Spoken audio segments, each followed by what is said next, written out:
মাত্র 10 টাকার dairy milk chocolate দিয়ে আজ আমি তোমাদের বাড়িতেই চকলেট আইসক্রিম বানিয়ে দেখাবো।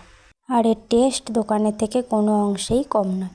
এর জন্য আমি ফার্স্ট নিয়েছি বেশ কিছুটা দুধটাকে ভালো করে ফুটিয়ে নিতে হবে, তবে লক্ষ্য রাখবে যেন দুধটা না পড়ে যায়।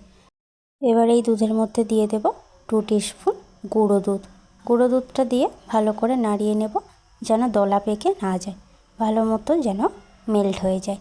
এরপরে আবারও 2 মিনিট একটু ভালো করে ফোটালাম। এদিকে আমি নিয়েছি একটা 10 টাকার ডেয়ারি মিল্কটা একটু গরম জলে দিয়ে দিলাম, যাতে একটু পাতলা হয়ে যায়।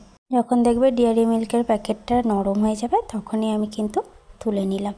এবারে কাঁচি দিয়ে একটুখানি ছোট্ট করে কেটে নিয়েছিলাম।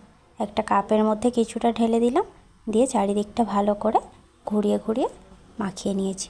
আর বাকিটা দুধের মধ্যে দিয়ে দিলাম। এবার চামচ দিয়ে ভালো করে দুধের সঙ্গে চকলেটটাকে মিশিয়ে দিলাম। দেন এর মধ্যে অ্যাড করলাম চিনি, তবে চিনিটা কিন্তু একটু বেশি দেবে, যেন ভালো মিষ্টি হয়। দিয়ে আবারও একটু ফুটিয়ে নিলাম। আর এই অবস্থায় দুধের কালারটা দেখো, একদম কিন্তু সাদা নেই, অনেকটা চকলেটের কালারও চলে এসছে। এবার একটা বাটিতে আমি নিলাম 1 টিস্পুন কর্নফ্লাওয়ারটাকে ভালো করে কিন্তু জল দিয়ে গুলে নিতে হবে, কোথাও যেন গোটা না থাকে। এবার এই কর্নফ্লাওয়ারটাকে দুধের মধ্যে দিয়ে দেব। দুধের মধ্যে দেওয়ার সঙ্গে সঙ্গেই কিন্তু নাড়তে শুরু করবে, নাহলে কিন্তু জমাট বেঁধে যাবে। আর এখনই দেখো কর্নফ্লাওয়ারটা দেওয়ার সঙ্গে সঙ্গে দুধটা কিন্তু আগের থেকে আরও বেশি গাঢ়ত্ব চলে এসছে। কর্নফ্লাওয়ারটা দেওয়ার পর আর 1 মিনিট কিন্তু ফুটিয়ে নিলাম, এর বেশি ফুটালাম না। আর কর্নফ্লাওয়ারটা কিন্তু খুব বেশি দিতে যাবে না, তাহলে কিন্তু কর্নফ্লাওয়ারের গন্ধ বেরোবে। এরপরে দেখো আমি গ্যাসটা বন্ধ করে দিয়েছি আর নামিয়েও রেখেছিলাম একটু ঠান্ডা হওয়ার জন্য। যখন ঠান্ডা হয়েছে, উপরেই দেখো কত সুন্দর একটা সর বসে গেছে। এখন আমি গ্লাসগুলোতে ঢেলে নেব। বাড়িতে যদি আইসক্রিম বসানোর কাপ না থাকে, তাহলে এই রকম কফির কাপগুলোতেও কিন্তু তোমরা বসাতে পারো।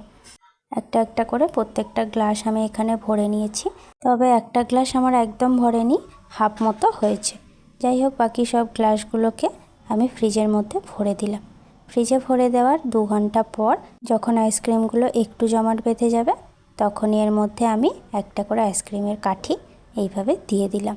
এরপরে আরও 3 থেকে 4 ঘন্টা আমি ডিপ ফ্রিজে রেখেছিলাম। আর এখন দেখো একদমই আইসক্রিমগুলো জমে গেছে। তো চলো তোমাদেরকে বের করে দেখাই কেমন হয়েছে। আইসক্রিমের কাপগুলো এরকম 2 হাত দিয়ে একটু ঘুরিয়ে নিলেই সহজেই কিন্তু বেরিয়ে আসছে। আর এত ভালো টেস্ট হয়েছিল যে কি বলবো। তাই অবশ্যই একবার বাড়িতে ট্রাই করো। এই গরমে এইভাবে বাড়িতে আইসক্রিম খেয়ে দেখো কেমন লাগে। আজ তবে আসি, দেখা হচ্ছে নতুন একটা রেসিপি নিয়ে। আর আজকের রেসিপিটা কেমন লাগলো সেটাও কিন্তু কমেন্টে জানাতে ভুলো না। Bye bye.